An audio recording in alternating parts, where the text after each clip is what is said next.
how's it going? It's Lawrence from the Performance Ranch, and today is all about skiing. I got back into skiing this last few weeks, and it's been amazing. I've been skiing for 30 years now. I've been fortunate where I've had lessons most of my adolescence as part of the ski club. So taking some of those pointers I had from then, and of course it's evolved over this time, but then also talking to my daughter's instruction, I've really been thinking about how to ski better.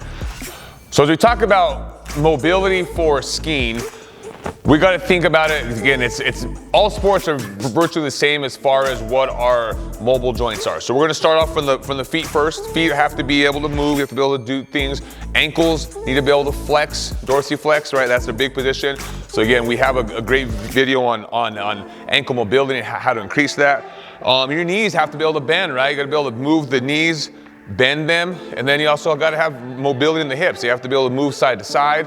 They have to be able to circle around. They have to be able to do a lot of different things independent of your upper half. So we have to have adequate mobility in our hips, because when we start to get off to the side and we're going to go downhill, okay, I'm thinking of this as downhill, my hips have to be able to rotate independent of my shoulders because I'm keeping my position here. So with this position, again, the side, the edging is what's slowing me down onto that hillside. And then as I whip around the other side, my shoulders still stay forward, but now my feet just turn, my skis turn the other direction there. So we got to have adequate mobility through the hip, through your thoracic spine. So we're going to talk about mobility first. Mobility is probably the most important thing you have to have before you try to go and venture off and do these crazy things. Your body needs to be ready to do a lot of these movements in the gym where it's controlled, because you're not going to be able to go outside and be at 12,000 feet looking down a chute and expect your body to be able to turn how it should when you haven't really trained it yet. So we're going to work on the training, the mobility side of everything. So we got to think about it. So ankles are first. Again, go ahead and check out that ankle video if you haven't seen it yet. Ankles, again, we're going to talk about it again because it's so important. This is your direct power connection from your upper body or from your whole body into the ski, into the boot. Without having adequate dorsiflexion, again, your ability to drive your knees forward, you're going to be locked up at that ankle. You're going to be trying to go forward, but they don't bend that way. So you're going to be leaning forward, and now you're off that balance. This is not where we want to be skiing. We want to be able to drive our knees and sit back into our hips. So now everything is controlled and our center of gravity, center of mass is directly over that center point of that ski there. So so again, dorsiflexion, very necessary. Next is hips. We got to build a lateral hip shift. So this is a great warm up. Again, we're going to be talking about a little warm up here to do right before you get onto the slopes. It's something I personally do. I'm standing in a lift line and I'm just trying to move my hips side to side. I'm going to move my hips into circles even, and as I do these circles, I'm feeling everything kind of stretch out. This whole lateral line here in my hips, you know, both sides. I'm going to switch directions, move it around. Another big thing again, after we get those hips to move, I've been feeling a lot of tightness through this psoas, these hip flexors. So another big one I do, I slide my ski back and I'll push into the heel and I'll just drive my hip forward. Get a nice big stretch in this front side. And then I'm gonna even think about even adding a little reach here. And I'm doing this all while I'm waiting for that lift to show up there. Because again, why not spend some time getting ready to have some fun out there and not expecting my body, again, trying to get my body ready to handle what I'm gonna ask it to handle, right? So again, slide that ski back. I'm gonna put my hip back, engage my glute, and just push my hip out to the side and even add a little reach to it. I'll show you from the front view, hips, and a little reach. So now I'm asking to my whole lateral line from my ankle, through my hip, through my knee, through the outside of the hip, through my core, through my lat and shoulder to get into this position here. Because it's all connected, because when we go and we pole plant, and I'm gonna make a left-hand turn, I'm gonna ask my whole body to rotate through this position to get to the other side, okay? So again, we're thinking about warming up, getting the system ready to go. Another big one I like to work on is thoracic spine. Thoracic mobility is very, very necessary, because again, you gotta be able to turn. So if you can't turn, you're getting stuck here. Well, we gotta work on that. So how do we do that? We're gonna work on little rotational stuff. Again, I'm not moving my hips at all. I'm only moving my upper back, my thoracic spine. You know, I'll do it whether it's hands crossed, I'll just kind of stand there, my poles in my hand, move side to side. The other big one is moving forward and back.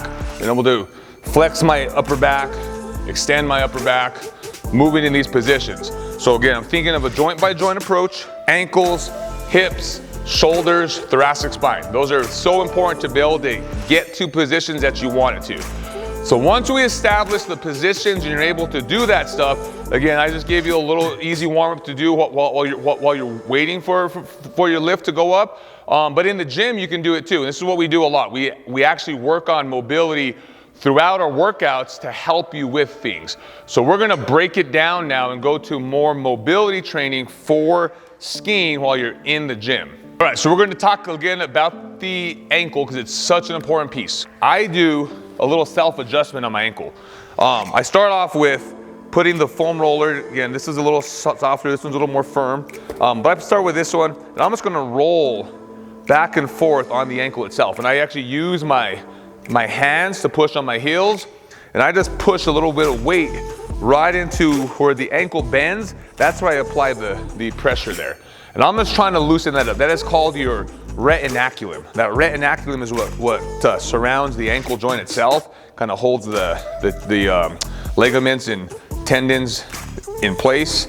So as I do this, I'm just trying to loosen things up. And then I'm gonna go into more of the adjustment side where I actually start moving my heel. I'm putting force down and around. So I'm pushing down and I'm pulling around. And I get a little pops and clicks going on. Again, if you remember from my previous videos, and again, if you haven't heard it, I've had a lot of ankle injuries in the past, especially my younger high school days. So that's been affecting me most of my life now. What I'm trying to do is put my navicular, which is the little bone that floats in there, trying to put it right back in place, right where it needs to go. Again, my ankles are tight, the thing wants to move around. So as I do that, I can feel it start to move around a lot easier. And the way I know is when I get up, I can dorsiflex, and it becomes such an easy thing to do. I can drive my knee well beyond my big toe there. If you guys remember from some of the previous videos, it's a little test we do. How far can that knee go forward? I'm making sure it can go past this bone right here, which it certainly does, which is great. So again, I'm just to give it a little check. So we start off with ankles, number one thing. Number two, we go right to the hips. The hips are such an important piece as well because you have to be able to move those. So a lot of times I just sit in this position. When I first started doing this, I couldn't sit here. So don't feel bad if you can't sit upright without any help.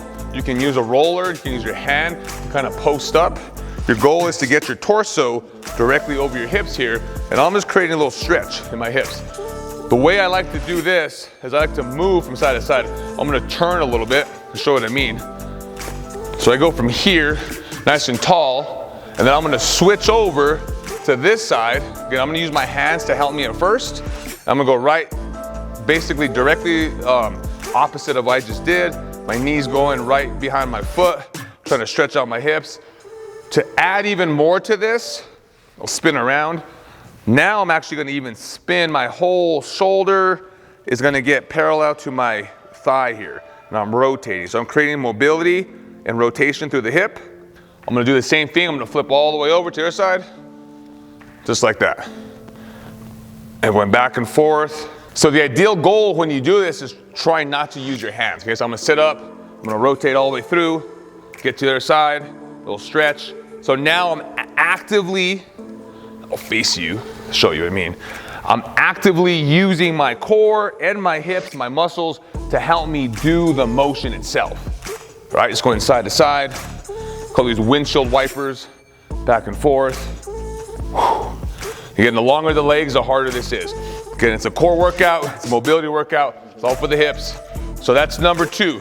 So the third thing we're gonna do is thoracic spine. That's the, kind of going up the joint by joint approach, ankles, hips, thoracic spine's next. Just look at last week's video, we go in depth about the shoulder, which is part of the thoracic spine, so we gotta work on both sides. But first thing I do just for thoracic, I'm trying to create rotation. So I'm gonna start on all fours, I'm gonna tuck my pelvis under me, drop back a little bit, hand behind my back, and I'm gonna breathe out as I press into the floor and open all the way up. And as I do that, I'm turning my head as well and my spine. Again, I'm sitting back so I don't move from my lumbar at all. Get about 3 to 5 reps.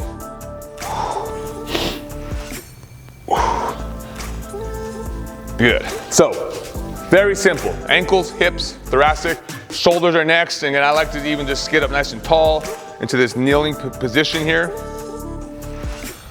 And I'm gonna take my shoulders through an adequate range of motion, taking up over my head into these little car action, come back behind me, then I'm gonna come back in front.